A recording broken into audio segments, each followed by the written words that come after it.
Добро вечер, почитувани слушатели. Вие го следите најновото издание на емисијата Филибастер. Наш вечерашен гостин е госпоја Марија Митева, новиот портпарол на ВМРО-ДПМН. Добро вечер. Добро вечер Митева. И ви благодарам на поканата. Еве за почеток честитки за вашата нова функција. Вие сте магистар по правни науки. Како влеговте во политиката? Благодарам прво на честитките. Политиката не е новитет. За мене јас веќе неколку години одвнатре активно ги следам процесите и актуелната политичка состојба. Но именувањето на позицијата морам да признам дека е комплексна и навистина сериозна одговорност. И како мој предизвик кој што гледам во овој момент е да го сменам малку пристапот кон политиката. Јас навистина жалам што кога ќе се спомне дека некој човек, особено млад човек, се занимава со политика, веднаш некако безброј негативни епитети на нечесен човек стојат зад него. И можам да разберам зошто е тоа така и сум свесна, но сметам дека само со активно вклучување во процесите, со активно делување можеме да искорениме таа стигма во општеството. Така да тоа е еден мој личен предизвик и тоа е начинот на кој што во иднина би сакала да делувам. Јас верувам во моите колеги Димче и Наум и заедно ќе продолжиме да говориме вистината, да бидеме на страна на вистината и секогаш да покажеме дека ВМРО-ДПМН ќе може и ќе биде државничка партија. Вака вечерва ќе начнеме неколку теми. За почеток она што е најактуелно последнава година дена, тоа корона кризата, согласно еве последните податоци кои што се објавени од Министерството за здравство, 5042 починати, 153.461 заболе. Првичните проценки на министерот Филипче, кога тој не убедуваше дека ќе бидат 2500 заразени, дека тоа ќе биде максимум. Што се случи оваа година дена? Јас тука би додала и дека ние на 30 заболени имавме кризна состојба, на за жал 50 починати немавме и доцневме со мерките. Тоа е резултат на катастрофалното справување со ковид кризата и преку здравството се виде апсолутно целата неспособност на оваа влада. Еве да се навратиме наназад, се сеќавате, апелиравме и велевме ајде да направиме масовен скрининг на населението, да имаме што поголем број на тестирања, со што би можеле да утврдиме со каква понатака иден план ќе продолжиме. Напротив, имавме многу мал број на тестирања во државните клиники, граѓаните одеа во приватните болници, таму ги плаќаа тестовите по енормно високи суми. Денеска исто апелираме ајде да имаме масовна имунизација на населението, но како што гледаме ние вакцини во нашата држава имаме се помалку и помалку. Јас гледам денеска примерот Зоран Заев се вакцинираше и можеби во некое друго време кога би имало обезбедено вакцини за населението, тоа ќе биде потек да се поттигне свеста и да се апелира граѓаните се повеќе да се вакцинираат. Но во ова време кога најзагрозените групи од општеството, најзаболените и најкритичните граѓани немаат вакцини, мислам дека тоа е негативен потек. Здравството не убедува дека е се под контрола, дека имаме кревети, да, јас можам и кревети имаме да ги ставиме по ходниците, но би прашала дали имаме инфраструктура за вистинско лекување на болните од COVID-19. Не знам, навистина се надевам дека ќе бидеме пример како државите во регионот. Еве ние можеме да сведочиме дека една Србија има 3 изградени ковид болници кои што се наменети само за ковид лекување. А денеска гледаме дека главна тема која што се пласира во јавноста е дека ВМРО-ДПМН е против изградба на клинички центар, се пласираат лажни вести и невистини, се со цел да се тргне реалноста од медиумите. Вака еве се околу тие инвестиции во здравствениот систем. Македонија оваа криза ја плаќа се уште со многу човечки жртви. Тоа е нешто што ниедна држава не смее да си го позволи. Ние еве конкретно имавме готов проект кој што беше одобрен од светска реномирана институција од ЕВРД, беа одобрени пари за изградба на нов клинички центар во Скопје на местото на постоечкиот. Сегашната власт, вас како политичка партија, ве обвинува дека вие сте против изградба на клинички центар, а они наследија и средства и готов проект не го направија тоа. Го поништија проектот, ги вратија парите, дури ние како држава плативме некоја камата 2,5-3 милиони евра. Не се заврши тоа. Од друга страна имаме проект за клинички центар во Штип, кој што 4 години зградата е завршена карабина и не е мрднато со мало парци. Апсолутно ништо не е направено. Точно. Во меѓувреме ете ги најавуваат претседателот на ВМРО-ДПМН Христијан Мицкоски на брифинг со новинарите пред некој ден.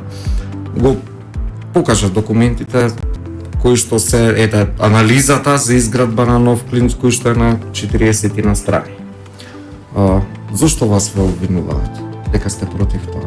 Затоа што имаат недостиг на аргументи со кои би можеле да си ја сукријат својата неспособност. Клиничкиот центар, баш така како што кажавте, беше готов проект со средства обезбедени и требаше само да започне реализација. Зошто го прекинаа, зошто не сакаа да го реализираат, можеби треба тие да одговорат. И која била вистинската причина за тоа, за сега, да имаме енормни суми за физибилити студија од 40 на страни, како што и претседателот Христијан Мицкоски ја презентираше на брифингот. Дополнително јас морам да потенцирам дека и покрај тоа што нашиот предлог беше доставен до господинот Зоран Заев, ние до ден денес немаме добиен одговор дали воопшто предлогот од страна на ВМРО-ДПМН е разгледан. Мора, според мене, да се направи во општеството диалог за вака особено важни прашања, додека ние на дневна основа се занимаваме дали ВМРО-ДПМН е против, а СДСМ за, и додека се обидуваат да пласираат лажни вести, тоа оди све на штета на граѓаните. Еве јас ја имам оваа можност да ги информирам граѓаните дека што е нашиот предлог всушност. Станува збор за реконструкција на веќе постоечкиот клинички центар Мајка Тереза. Дополнително, кај болницата 8 септември и болницата Букурешт да се изгради во меѓупросторот, да се изгради специјална ковид болница која што ја зборував и во претходниот дел, ќе биде намената само и исклучиво за лекување на болните од COVID-19, ќе бидат поврзани 8 септември ковид болницата и Букурешт и ќе бидат ургентен центар, а болниците во Штип, Битола и Тетово да бидат универзитетски клиники. Мислам дека решението е многу поисплатливо од она што го нудат Социјалдемократскиот сојуз, а зошто и како ги пласираат тие лажни вести би требало да го дадат одговорот. Во собранието се наоѓа закон за измена на законот за јавни набавки, а тие велат дека тоа е законот за клинички центар кој што ВМРО-ДПМН не сака да го изгласа. Така да во континуитет продолжуваат со своите препелкања и со своите лажни вести, но затоа сме секогаш тука да ја кажеме вистината и да граѓаните бидат свесни какви се нашите потези во овој период. Еве, ја искрено не ја гледам логиката, дали еве конкретно од Социјалдемократскиот сојуз беше искомуницирано со вашата партија и бевте повикани на диалог кога го одбија проектот, претходниот проект за клинички центар. Клинички центар кој што ќе чинеше околу 90 милиони евра. За сега да се прави на друга локација и ќе чини 508 милиони евра. 508 милиони евра. Точно, не бевме исконсултирани како политичка партија. Мислам дека разликата и која е причината всушност за таквиот потек е токму разликата во цената, но ајде да не шпекулирам и да не зборувам, но сите показатели водат кон тоа. Евидентни се условите во македонските болници, оние мизерни услови на кои што сме сведоци, секој ден ги гледаме оние Facebook објави со условите во кои што се сместени пациенти, до степен да нема кислородни боци, до степен да имаше починат возач на амбулантно возило за кој што се организира акции за собирање на средства за тој човек кој што има спасено илјадници животи во својот работен век, да стигне до степен за него да се собираат средства да се лечи во приватните установи. Извинете што ја прекинувам, веќе додадам, се сеќавате дека и градоначалникот на Струмица преку донации бараше бараше да. возило. Мислам, навистина ситуацијата е Не се најдоле алармантна. повикани институции. И еве оваа ситуација беше во однос на ковидот, а каде се оние, до каде се случаите кои што беа за жената која, родилката која остана без органи. До каде е случајот со пациентката која што молеше за боца кислород и нејзината ќерка ги објави пораките. Навистина тоа се трагични случаи за кои што знаете кој беше одговорот, формиравме комисија и ги испративме на увид. Понатака не добивме апсолутно ништо повратно. Еве конкретно и околу набавките на вакцини се појави интересен случај што скандалот го откри вашата партија, именно беа нарачани 200.000 дози од кинеската фирма од типот вакцините Sinopharm преку компанија регистрирана отворена за 5.000 евро во Хонг Конг. Вие бевте експресно демантирани и обвинети као креатори на лажни вести. Да, со најавена тужба, дека со најавена тужба. Биде покрената А еве пред некој ден на истиот брифинг претседателот на ВМРО ДПМН Мицковски ги објави документи дека нашава држава има уплатено. Тоа беше многу поголема сума. Па мене ме потсеќа случајот и на еве и на Рашковски, велеа дека апсолутно нема никаков криминал. Исто така ја бранеа и директорката на Националната европска комисија, која што своите средства ги даваше за други потреби. И не ме чуди нивниот пристап кон апсолутно веднаш негирање на работите кои што ВМРО ДПМН се обидува да ги презентира. Таа фирма во Хонг Конг е формирана со некој основачки влог, како што рековте, јас имам податок дека е од 1000 американски долари и Министерството за здравство преку Народна банка врши авансно плаќање, за кое што подоцна вели дека никогаш не го направила. SWIFT бројот беше доставен до новинарите на брифингот, па сега гледаме дека и Државната комисија за спречување на корупција потврди дека тие средства биле платени, но повлечени. Сега прашањето е, ако станува збор за набавка на 200.000 дози, а уплатени се 12, само извинете бројка е да не ја погрешам, 12 милиони и 500.000 долари. Тоа е 60% авансно. Предпоставуваме дека е 60% авансно. Тогаш се поставува прашањето зошто една вакцина, ако се направи пресметка, ние би ја платиле за 62,5 долари, кога сме сведоци дека на светскиот пазар и во земјите во регионот истата таа вакцина максимум чинела 30 долари. Така да треба да се постави прашањето каде би завршиле тие 30. Да, денес излезе информација дека НБРМ ги доставиле дел од документите до до ДКСК. Меѓутоа, еве, очекувате ли некак било каква разврска на овој случај? Еве, ние разговараме, еве, 20 на минути, толку прашања си поставивме и искрено из разговор доаѓа време кога ќе дојде време ние кога ќе ги добиеме одговорите на овие сите прашања. Да, се помалку имаме надеж дека нешто од ова ќе биде навистина до крај разобличено. Ние сме сведоци на притисоците кои што ги има јавното обвинителство и судството од страна на власта, но во некои други времења за овие постапки, за ваквиот пресипнички начин би кажала на функционирање, мора да се сноси одговорност. Демови актуелен е уште еден скандал. Документите беа истолиферувани од господинот Мицковски. Она е набавкана за противпожарно возило со скали за град Скопје. Нашата скала сума што е дупло поскапа од тоа што има платено во градот Загреб. Да, и образложението баш го видов денеска е дека разликата во спецификацијата е што скалата на возилото во Загреб собира тројца луѓе, а нашето возило четворица и плюс минус уште неколку дополнителни можеби би рекла сличности или разлики кои што ги имаме. Но јас искрено се прашувам како може една дополнителна опрема да биде поскапа од самата машина. Станува збор за дупло поскапо платено возило, кое што е со истите спецификации како она во Загреб. Исто така слушнавме и дамант од Шилегов дека всушност договорот не е склучен со фирмата чиј собственик е зет на секретарот на град Скопје, но доколку убаво го погледнете договорот ќе видите дека како подизведувач на фирмата од Будимпешта се јавува точно фирмата чиј сопственик е зетот на секретарот на град Скопје. И знаете како многу повеќе говорат индициите кои што вака ќе ги разоткриеме преку медиумите и кои што сами ќе прочепкаме, отколку ние секојдневно да се занимаваме со дневни преписки по социјалните мрежи. Опозицијата не е таа која што треба да даде одговор на овие прашања. Опозицијата е должна да ги отвори во јавноста, да ги презентира, а тие што се одговорни треба да дадат одговор и јас очекувам дека јавното обвинителство треба да се охрабри и да покрене постапка за овие работи. Колку е одговорно е во однесување од страна на власта? Да потсетиме дека ова се работи се случаи кои што и афери, скандали кои што потекнуваат ова време ние кога сме во корона криза и светска пандемија.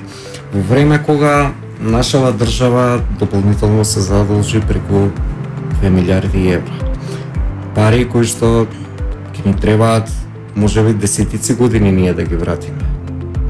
Зошто конкретно имало случаи кога дали од Министерство за одбрана, дали од град Скопје кои набавува вестаци, кои лишници, кои бадеми, кои октоподи, кои разни риби. Зошто е потребата да се луксузира додека луѓе умираат во болници, во никакви услови? Имам впечаток дека сакаат да искористат кризата, додека сите се занимаваме како да го зачуваме нашето здравје, додека бараме опција за вакцини. Мислам, за мене најголем пораз беше колоната која што замина за Србија за вакцинирање. Мислам, не беа пораз граѓаните, беше пораз за државата и мислам дека користат ситуацијата, мислат дека никој не ги следи во овој момент, дека можат да направат буквално што ќе замислат и едноставно само покажуваат каков е нивниот начин на функционирање. Жално е, навистина е жално. Околу економскиот сегмент, ние сме во моментов рекордно задолжени во историјата од како постоиме како држава. На домашниот пазар денеска, конкретно исто, и јас објавив информација наредната недела има повторно ново задолжување од 43 милиони евра. Тоест, секоја недела се случува. Се задолживме со еврообврзница. Можеби до крајот на годината ќе земеме уште едно еврообврзница.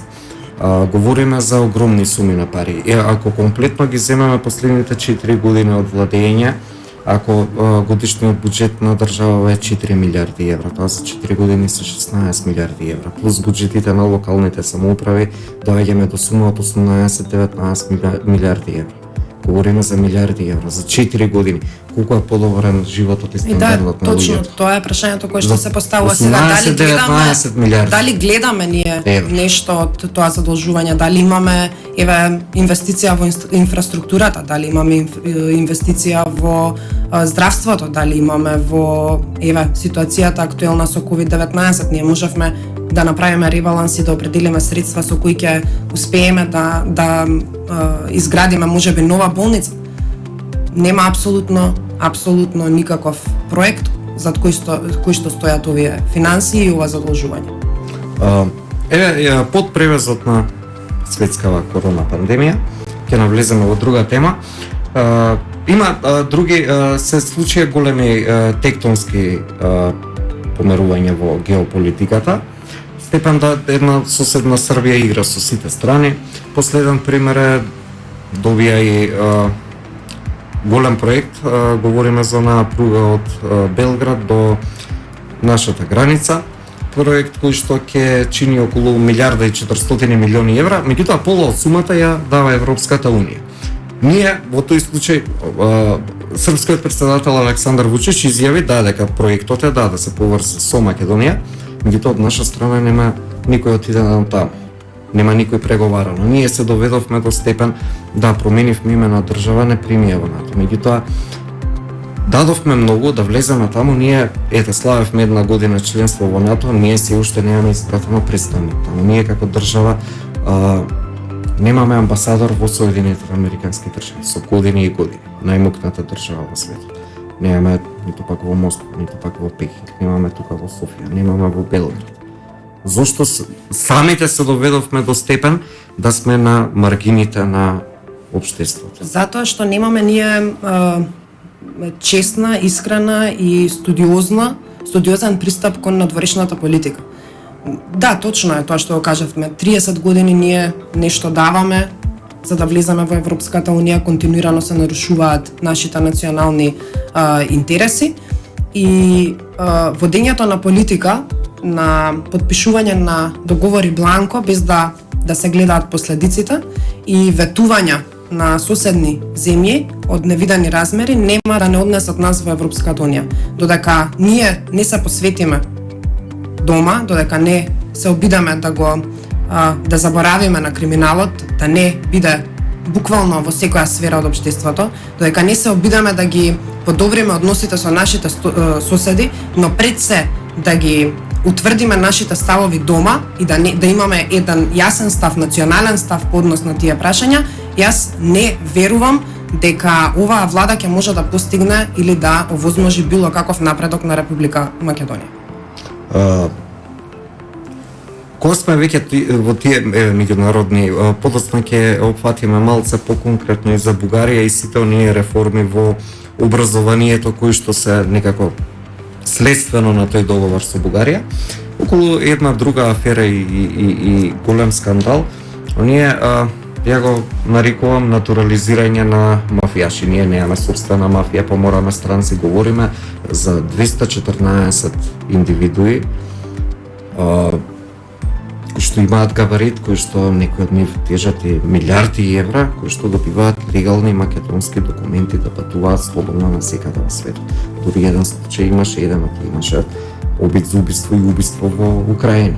И се уште се важачки тие документи, што е уште пострашно и покрај обелодување на аферата. Јас не гледам дека тие документи се поништани, неважачки и слично. Јас гледам само полициски службеници кои што си ја признаа вината, еден доби ослободителна пресуда, другите по 2 години. Дали ќе дознаеме еден ден кој стоел позади сега? Ќе дознаеме и сите овие случаи кои што во моментов се активни, за кои обвинителството молчи, владата на ВМРО ДПМН ќе ги отвори.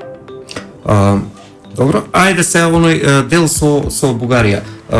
Подпишавме договор со Грција за промена. После дојде оној договор со Бугарија, каде што се беше готово, се може да почнеме. Меѓутоа после се испостави дека работите сепак не се такви какви што ги презентираше нашата страна. Бугарите си го кажуваат секако, си стоја на нивното и се уште си стојат. Ние договор кој што генерации и генерации сме учеле историја и наеднаш од септември децава треба да новите генерации да учат нешто друго. Реформи во образованието кои што се најавени, укинување на предмети, спојување на предмети, па нема да имаат учебници, ќе има онлайн наслова, условите се никакви, преку 60.000 деца не можат да си дозволат таблети и нивните родители не можат за да следат нас. Ние не знаеме што не чека на 1 септември, тоа е на неколку месеци од сега. Ситуацијата во образованието уште во првите 100 дена од формирање на владата беше навистина екстремно лоша. Ајде ќе се вратам од почеток. Имавме одложен старт на учебната година и ќе речеме во ред. Нека е одложен, но нека кога ќе започне да биде добар, да биде функционален и да можат учениците вистински да ја следат наставата. Имавме бомбастично најавување на националната платформа, која до ден денес не функционира. Ние сме свесни дека учениците се пренасочени кон користење на Microsoft Teams програмата. Што се случува со националната платформа? Колку чинеше истата? Која направи и слично, немаме до ден денес одговор. Имаме 25.000, можеби и повеќе ученици кои што се уште не следат настава бидејќи немаат инфраструктура, немаат лаптопи, немаат компјутери и се пренасочени кон следење на скратена настава на македонската радио телевизија. Па дојде моментот со промената на наставната програма, односно со желбата да се тргне предметот историја од наставната програма и токму во периодот кога односите помеѓу Република Македонија и Република Бугарија беа во да речам една лоша ситуација каде што на дневна основа имавме различни коментари. И сега наеднаш доаѓаме до нова реформа, ќе ја наречам реформа во образованието за дигитализација, односно за тргање на книгите како основно средство за учење во образованието. Ние имаме ситуација каде што Законот за основно и средно образование беше испратен во собранието, потоа повлечен поради бурната реакција од јавноста и истиот ќе се врати во собраниска процедура со европско знаменце. Што значи, еве, за вашите гледачи, европско знаменце? Тоа значи дека тој закон имаме можност во собранието да го разгледуваме 3 дена се до неговото донесување. Односно, првиот ден оди на комисија, вториот ден на пленарна седница и третиот ден веќе законот се донесува. Ова е класичен пример, според мене, дека се користи принципот на згаснување на дебата, односно оневозможување експертите да Се извинувам што ве прекинувам, точно и тие европски знаменца беа и нотирани во извештаите на Европската комисија дека се употребуваат за злоупотреба. Точно, и Социјалдемократскиот сојуз кога беше во опозиција ревносно се бореше и зборуваше дека кога ќе дојде на власт, тоа ќе биде првото нешто што ќе го промени и дека европското знаменце ќе го користи само за закони кои што навистина соодветствуваат на тоа. Но еве гледаме дека го прават сосема спротивното и навистина јас жалам што образованието во моментот се третира како експеримент, би кажала. Гледаме денеска на средбата која што беше закажана со родителите, чии аргументи според мене се многу посилни од аргументите на министерката Мила. Произлезе без никаков заклучок и рекоа дека на средбата учествувале некомпетентни луѓе, а министерката го одложи своето присуство поради други веќе закажани обврски. И знаете како, кога вие гостувате сам по медиуми, јас ја гледам министерката Мила скоро секој ден на медиум, сама успева да ја каже својата приказна, од другата страна нема ниту еден противник со неа, каде што ќе може да ги споредат аргументите, ќе направи кратко видео кое што ќе го објави на социјалните мрежи и тука завршува дебатата, а во позадина вели дека се контактирани сите засегнати страни. Нечасно е во најмала рака тоа да се прави. Министерката Царовска води, не знам, многу неатрактивна политика, може слободно да се каже. Активирана е цела владина пиар машинерија да се вклучително и медиуми, да се даде една поинаква слика, меѓутоа несомнено е дека не очекува голем хаос. Може ли некако еве да се исправат работиве, да не биде уште една генерација на ученици пропадното образование? Мора да помине, ќе ги искористи сите своји правни механизми кои што ги има во собранието. Ќе се обидаме да поднесеме што е можно поголем број на амандмани во однос на законот, но јас верувам дека родителите во моментот се тие кои што навистина силно и храбро се борат ова да не се оствари. Еве кога сме веќе кај образованието, беше презентиран денес оној македонски полковник кој што има стотици зборови кои што се навредливи и за етнички заедници, меѓутоа и голем дел и сексистички коментари. Па јас Како е можно такви пропуски да се... Јас навистина се прашувам дали е тоа дигитализацијата за која што се бори Мила Царовска. Се прават такви пропусти поради како да кажам, нефокусираноста и немањето желба вистински и суштински да се променат работите. Баш тоа што го кажавте, води неатрактивна политика и зад неа стои пиар тим, се со цел тоа да го презентира на друг начин. Се сеќавате и Венко Филипче го користеше тој метод, па на социјалните медиуми. Да, беше одржлив на одреден период, меѓутоа неговиот рейтинг сега е драстично паднат. На социјалните медиуми тој објави Джим Кери видео во најголемата ковид криза. Мислам, тоа се тие, како да кажам, постапки кои што како бумеранг ви се враќаат кога се обидувате да го омаловажите својот народ. Еве кога сме околу тие пиар стратегии, вие како политичка партија бевте обвинувани во минатото дека сте користеле не знам какви ресурси и на крај се испостави се виде колку советници имало, што беше драстично помала бројка од она ние што го имаме денеска. Владата упорно ги криеше тие имиња, ние како новинари во неколку наврати сме барале и пристап, меѓутоа кога се создаде веќе кога притиснаа сите медиуми, они мора и меѓутоа они да ги дадоа селектирани само за еден месец. Ние не знаеме изминативе 4 години на кого се исплаќени хонорари. Па тоа треба добро да се провери.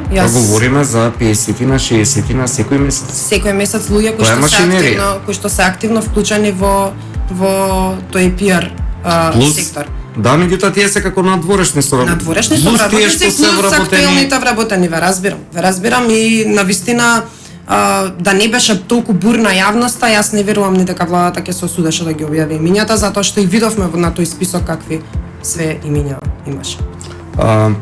Утре председателот на ВМРО-ДПМН има средба со председателот Пендаровски, средба која што доаѓа на иницијатива на господинот Мицкоски. Таа е закажана за 15 часот во Вила Водно. Има две теми за разговор. Начално тие се оние настани од 27 април и луѓето кои што се осудени поради тоа. Друго е економско-политичката состојба во држава.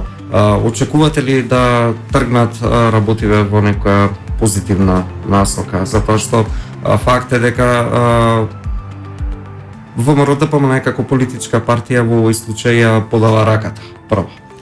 Па добро, јас тој потек за мене е позитивен и го гледам како државнички чин.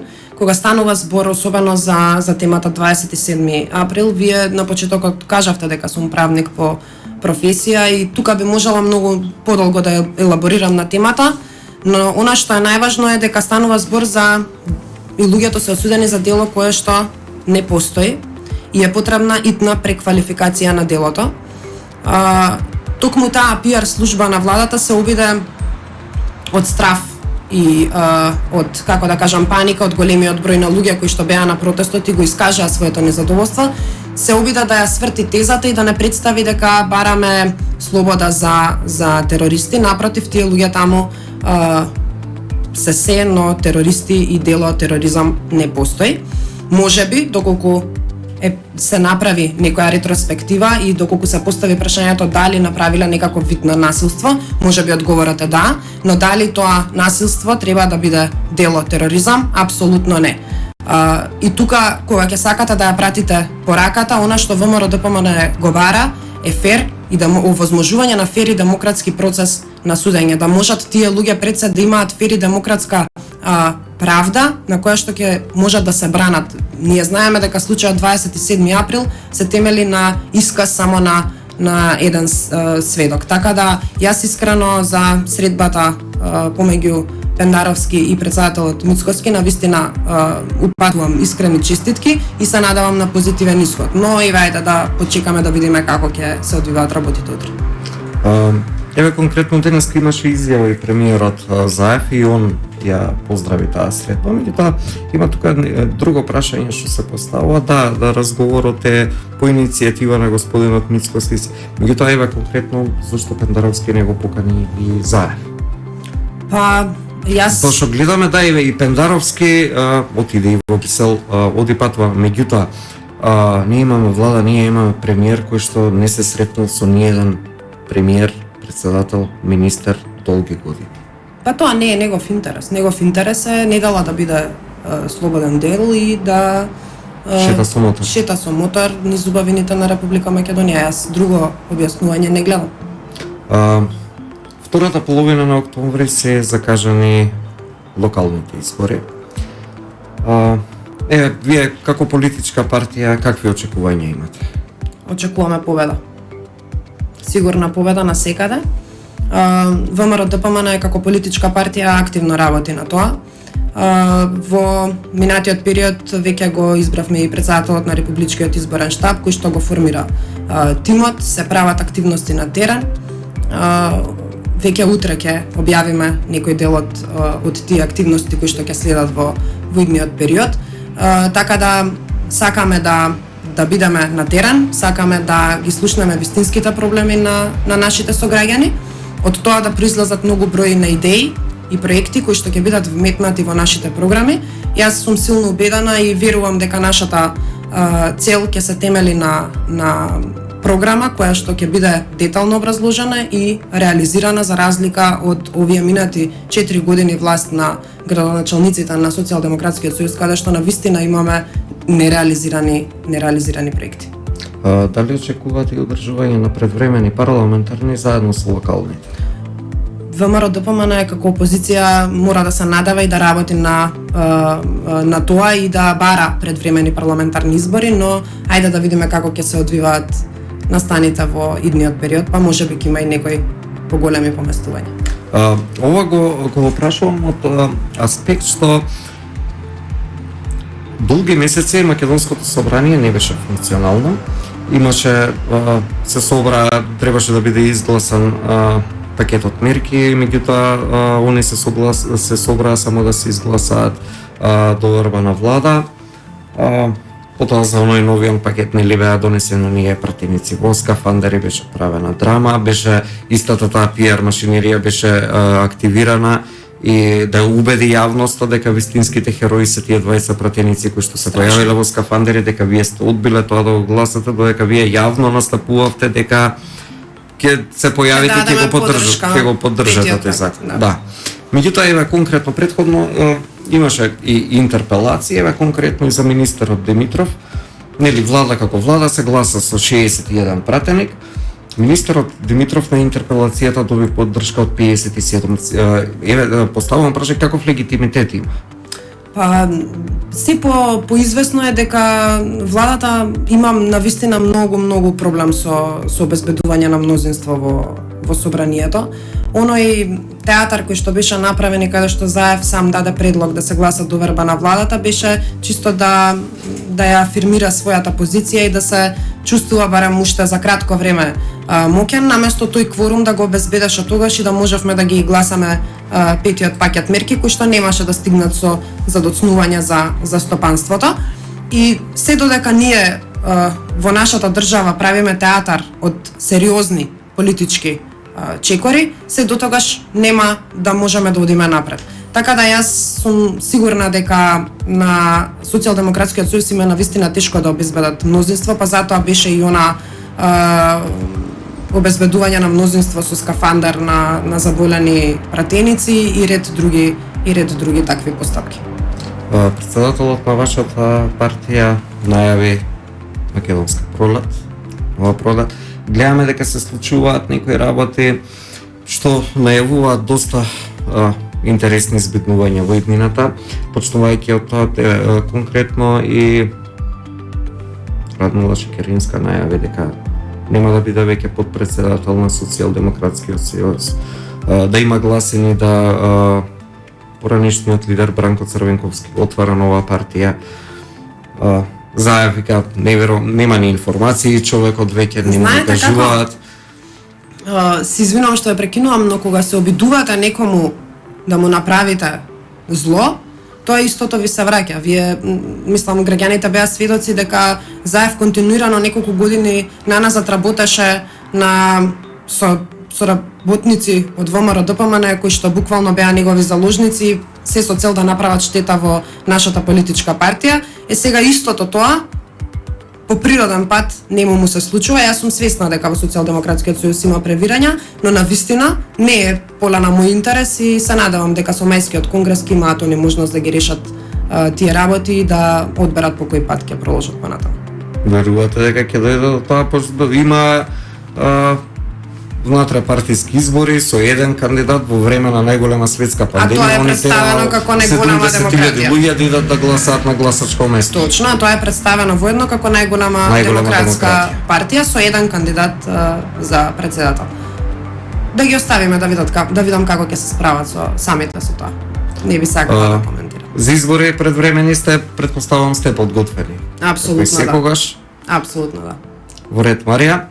Ти благодарам на разговорот. Ти благодарам уште еднаш. Честитам уште еднаш за новата функција. Ти посакувам многу успех. Тоа беше вечерашното издание на Филибастер. Секој понеделник и среда 20 часот и 10 минути. Имајте убава вечер.